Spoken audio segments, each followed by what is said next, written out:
they'll tell you so.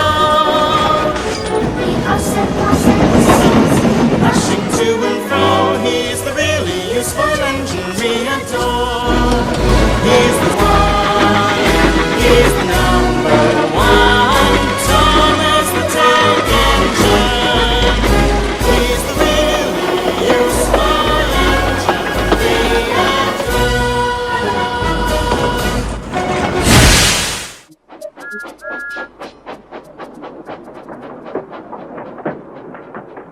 James had not been out to push coaches or freight cars in the yard for several days. He was feeling miserable.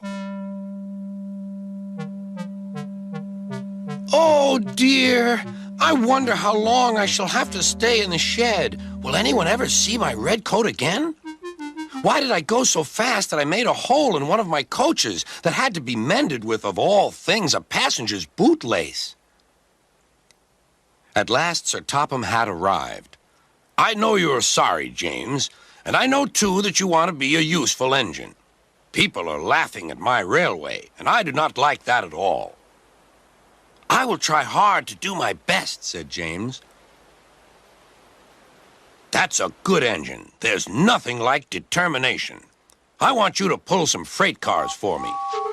James was delighted and puffed away.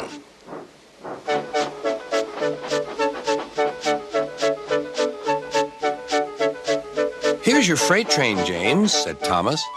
Have you got some bootlaces ready? And he ran off laughing. Oh, no, said the freight cars. We want a proper engine, not a red monster. James took no notice and started as soon as the conductor was ready. Come along, he puffed. We won't, screamed the freight cars. But James didn't care, and he pulled the screeching cars sternly out of the station.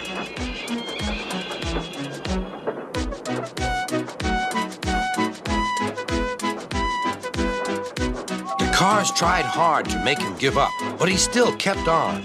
Sometimes their brakes would slip on, and sometimes their axle would run hot, and each time the trouble had to be put right.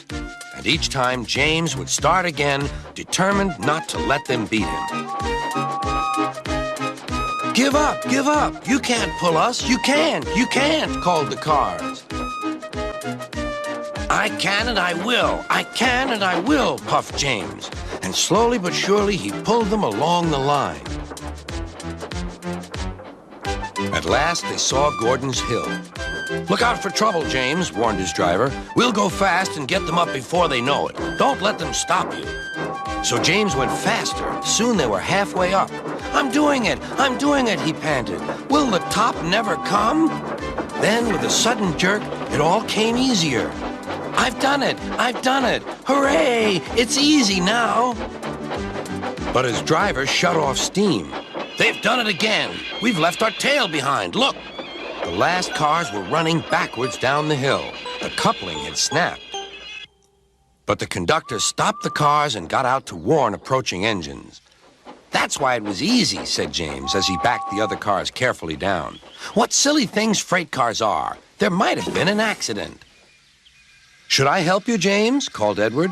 No, thank you. I'll pull them myself. Good. Don't let them beat you. You're doing well, whistled Edward, as James slowly struggled up the hill. I can do it, he puffed. He pulled and puffed as hard as he could.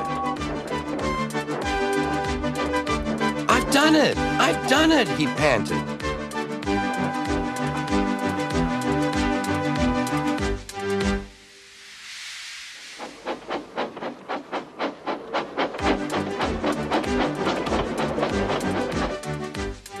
James was resting in the yard when Edward pulled up. Beep, beep, he whistled. Then James saw Sir Topham Hatt. Oh, dear, what will he say? He asked himself. But Sir Topham Hatt was smiling. I was in Edward's train, and I saw everything. You've made the most troublesome train on the line behave.